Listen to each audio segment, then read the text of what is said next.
excelled. The truth, however, is much more complex, and much more interesting and rewarding. I hope this book will stimulate many listeners to join the ongoing conversation with this French polymath as he muses over God, the uniqueness of Christianity, the paradoxes of the human condition, and the powers and limits of science, morality, the meaning of life, and spirituality. Whatever we make of Pascal, few who know anything about him will doubt his brilliance as a mathematician, scientist, and prose stylist. I will argue he was a brilliant philosopher as well. His intellectual excellence was not vagabond, as was Nietzsche's, nor was it rooted in the ego that craves a philosophy worthy of one's own name, as was Rousseau's. No, Pascal's brilliance was a Christian brilliance. The Heart of Pascal. Pascal's most enduring work, Pensées, is a collection of posthumously published fragments that Pascal had intended to become part of a book defending the Christian religion. It was proposed to be a thorough apologetic. These fragments have been assembled in several arrangements, none of which provides a clearly linear or systematic development of his viewpoints. Therefore, some approach Pascal with a smorgasbord sensibility. Various memorable and arresting aphorisms and epigrams are snatched up, pondered, and even savored, but often at the expense of knowing what they mean or how they fit into the larger puzzle of Pascal's philosophy. Consider this curiously luminous sentence: "The heart has its reasons, of which reason knows nothing.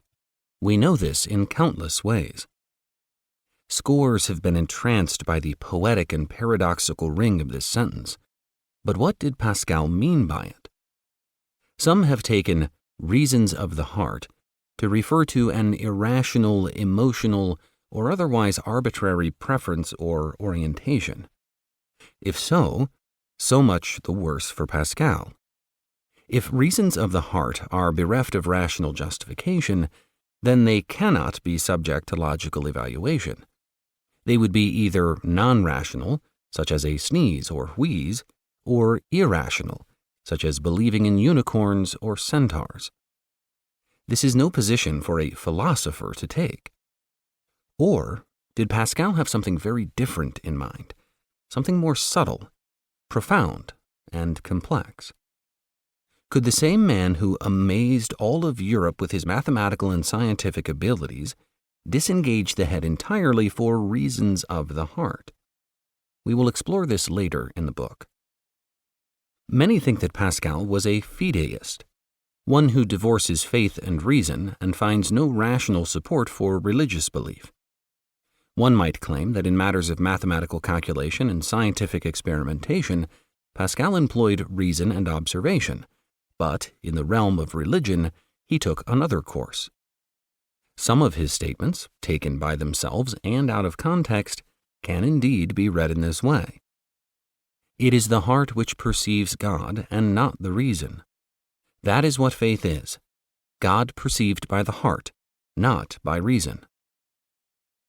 For Pascal, belief in God, the Church, and the Christian Scriptures meant far more than assenting to the conclusion of a complex argument.